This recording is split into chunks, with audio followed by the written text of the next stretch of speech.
Bien, amigos de EmprendedoresTV.pe, tu canal por internet, estamos en la grata compañía del señor Joel Siancas. Él preside la Caja Municipal Sullana y está hoy con nosotros justamente para hablar de algo que de repente no hemos tocado anteriormente, la importancia de las microfinancieras y sobre todo esa capacidad instalada que tienen las microfinancieras que de repente no está siendo utilizada inclusive por el propio Estado peruano. ¿Qué tal, señor Siancas? Bienvenido. ¿Cómo está? Buenos días, Clorinda. Muy bien, hablemos en primer lugar de la importancia de las microfinancieras, de cuánto mueven en el sistema financiero para un orden de magnitud y lo que muchas operaciones no se realizan y deberían realizarse de repente para lograr una mayor inclusión financiera, para dar más servicios a la población. Bueno, aquí un poco habría que recordar algunas cosas, ¿no? Las microfinanzas en el Perú nacen de manera muy incipiente, ya van a tener casi 30 años, pero lo que se ha gestado a partir de que cuando colapsó la llamada banca de fomento, comenzaron a ocupar su lugar y a lo largo del tiempo colocaron muchísimo más créditos y captaron muchísimo más ahorros que lo que hubo en su oportunidad en la banca de fomento. Y esto te hablo pues que sucedió ya hace más de 10 años. Entonces, esto, además de que Superintendencia de Banca y Seguros comenzó a conocer más de lo que es la supervisión, y ahora son expertos en supervisión de entidades microfinancieras, y las entidades microfinancieras fueron creciendo a lo largo del tiempo, también paralelo con lo que el crecimiento de la economía, pues se ha generado un circuito virtuoso, ¿no? De tal forma de que el Perú ya lleva 5 años, quizás es algo que hay que reiterar, recalcar a nuestras autoridades, al Poder Ejecutivo, al Legislativo, a todo el mundo, tienen que el mejor entorno de microfinanzas del mundo está en el Perú. O sea, las mejores normas, la mayor posibilidad para tener competencia, las mejores facilidades en cuanto a crear una empresa microfinanciera, claro, con los controles del caso. Y sin embargo, en otras localidades, en otros países, ha habido crisis en las microfinancieras, ¿no? Tenemos la crisis que ocurrió en Bolivia, la crisis en Marruecos, la crisis en Bosnia y Herzegovina.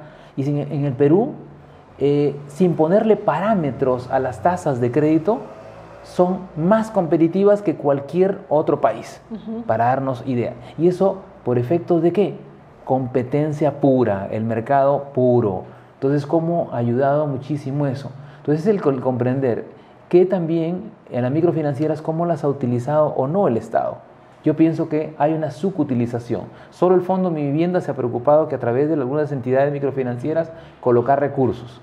El Banco de la Nación en su oportunidad trató de colocar recursos, pero sus costos eran tan elevados que no se codecían con lo que es las líneas que se pueden obtener en el Perú o fuera del país. Entonces hay un trabajo por hacer, como que el Estado aletargado debe despertar y utilizar mecanismos, por ejemplo, para los programas sociales, cómo vincular a microfinancieras que están repartidos a lo largo y ancho del territorio nacional, que tienen el mismo público objetivo, cómo buscar juntar y generar alianzas como para que suceda este tipo de nuevos círculos virtuosos. O sea, ¿quién atiende a este microempresario emergente? ¿Quién atiende a este microempresario en formación inclusive, con un apoyo al lado del Estado? Entonces, vamos a generar que temas de más microempresas pudieran estar surgiendo ahí. Claro, es interesante ahora, porque también se habla, por ejemplo, del dinero electrónico, de ciertas opciones que van a llegar a la gente de menores recursos. De eso se trata, hay programas del propio gobierno. Allí, ¿cómo se están enganchando ustedes? ¿Cómo están enganchándose las cajas? Y nosotros estamos en un proceso, sí estamos en un proceso de incorporación de la banca celular, ¿no? Hacer las operaciones por vía celular a través de lo que es nuestro home banking, ¿no? Donde la gente más joven es la que más se está interesando en hacer las transacciones a los papás, a la mamá, al tío, y entonces genera mayor uso de estos mecanismos, pero la realidad es que quienes están más cercanos a las poblaciones de menos recursos son las microfinancieras, indudablemente. Entonces, si tenemos algo que es reconocido en el mundo, debemos usarlo. Esa es parte de la tarea que toca, pero la apertura del Estado tiene que estar ahí. O sea, ¿cómo puedo usarlo teniendo tanto programa al lado y que me genera costos? Hoy día hemos visto a lo largo de los últimos tiempos cómo están señalándose algunos errores en esos programas o señalándose algunos problemas. Entonces, ¿cómo aliviarlos teniendo mecanismos y ventanillas, medios de pago que pueden establecerse a través de... ¿Y qué generas además con ello? Generas conocimiento de las personas, grados de cumplimiento, que les haces accesibles a créditos y a otros servicios. Ahora, lo interesante también de las microfinancieras, y yo quiero esto vincularlo al tema de los créditos, es el crédito justamente a la vivienda, ¿no? Sí. Un crédito a la vivienda que no necesariamente puede resultar un nicho de mercado, un segmento de mercado atractivo para los bancos, ¿no? Gente que menos tiene, gente que de repente es independiente, pero que está demostrando que tiene un ingreso regular. Sí. Allí, ¿qué tanto han trabajado ustedes en eso, en ese tema? Estamos trabajando en eso, en ese sentido. ¿Por qué? Porque ¿quién comprende más? Un banco que difícilmente te pueda juntar el ingreso de un hijo que no está, que hace labores rutinarias, pero no necesariamente tiene un RUC, ¿no?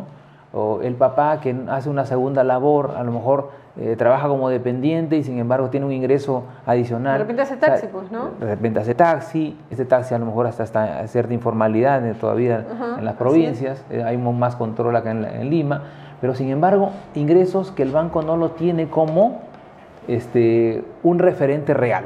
Nosotros sí, porque conocemos a la persona, conocemos el medio donde se desenvuelve, visitamos su hogar, sabemos cómo con las condiciones y cómo es que se junta el dinero como para poder sobrevivir y poder desarrollar y mejorar. Entonces, al tener todo ese conocimiento, le ayuda, le da la palanca adecuada como para que realmente siga desarrollando. ¿Y qué tanto está creciendo ese crédito, por ejemplo, de los independientes o este crédito que surge de la suma del ingreso del papá, del hijo, de la otra hija y hacen un bolsón pues interesante como para poder hacer realidad el sueño de la casa propia? Sí, ahí debemos, cada vez la normativa, por las condiciones, se ajusta a cumplir de ciertos parámetros.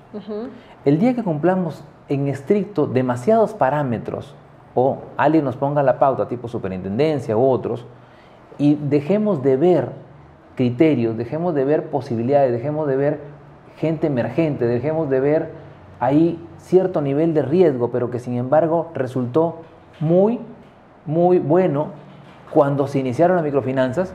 Hoy, a pesar de que hay muchísima información, todavía hay gente no bancarizada. Una porcentaje, estamos hablando entre el 45 y 46%, más o menos. Hay todavía posibilidades que todavía no se hacen. Hay muchas posibilidades. ¿Y por qué no se hacen? ¿Por qué? Porque hay trabas, en principio, no, por el lado que se ha tratado el tema urbanos en su mayoría. Se está saliendo ya a poblaciones rurales, la Caja Sullana lo hace. Pero también dentro del urbano hay gente que se agencia de recursos, pero es totalmente informal. Pero para formalizarlos, ¿qué hacer? El formal se vuelve no por el temor a la SUNAT, no por el temor al Ministerio de Trabajo, sino en la medida que tiene mejores ingresos, es que se formaliza. ¿Y cómo dar mejores ingresos? ¿Cómo darle la mano a esas personas si tenemos unos parámetros, reglas que a lo mejor no nos permiten? Tiene que tener ciertas actitudes, ciertas capacidades. Entonces necesitamos esa vinculación con el Estado, generando capital semilla, generando algunas condiciones adicionales de preparación y eso generamos un circuito. El circuito en definitiva va a generar, para que se hable en realidad, a veces nos llenamos la boca al decir, gritamos Perú, país de emprendedores. El Perú todavía tiene para generar muchísimos más emprendedores.